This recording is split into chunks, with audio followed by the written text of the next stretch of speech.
আমরা এমন এক সময়ে বসবাস করছি যে সময়কে রাসূল বলেছেন ফিতনার সময়, শেষ জামানার সময়। আজ মানুষ নামাজ ভুলে গেছে, কিন্তু দুনিয়ার পিছনে দৌড়াতে ভুলে যায়নি।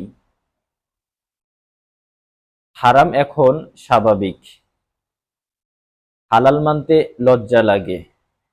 রাসূলুল্লাহ সাল্লাল্লাহু আলাইহি ওয়াসাল্লাম বলেছেন, এক সময় ইসলামকে আঁকড়ে রাখা হবে জ্বলন্ত কয়লা হাতে রাখার মতো কঠিন। আজ আমরা সেটা নিজের চোখেই দেখতে পারছি। মানুষ সোশ্যাল মিডিয়াতে ঘন্টার পর ঘন্টা সময় কাটাচ্ছে, অথচ 5 মিনিট সময় নেই কোরআন তিলাওয়াত করতে। মিথ্যা প্রতারণা, সুদ এবং জেনা ব্যভিচার চারিদিকে ছড়িয়ে গিয়েছে।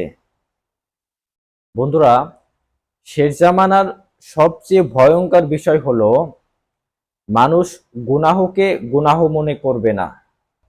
গান শুনে হৃদয় শান্তি খোঁজে, কিন্তু কোরআন তিলাওয়াত করলে বিরক্ত লাগে।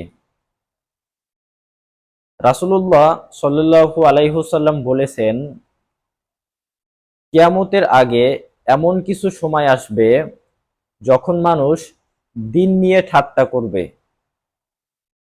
আজ ইসলাম আজ ইসলাম মানলে মানুষ বলে, এত ধর্মীয় হওয়ার কি দরকার। কিন্তু মনে রাখবেন, দুনিয়া আমাদের আসল ঠিকানা না। আমাদের সবাইকে চলে যেতে হবে অন্ধকার কবরে। সেখানে থাকবে না কোনো টাকা পয়সা, থাকবে না কোনো খ্যাতি, থাকবে শুধু আমল। তাই এখনো সময় আছে, আল্লাহর দিকে ফিরে আসুন, নামাজ কায়েম করুন, কোরআনের সাথে সম্পর্ক গড়ুন।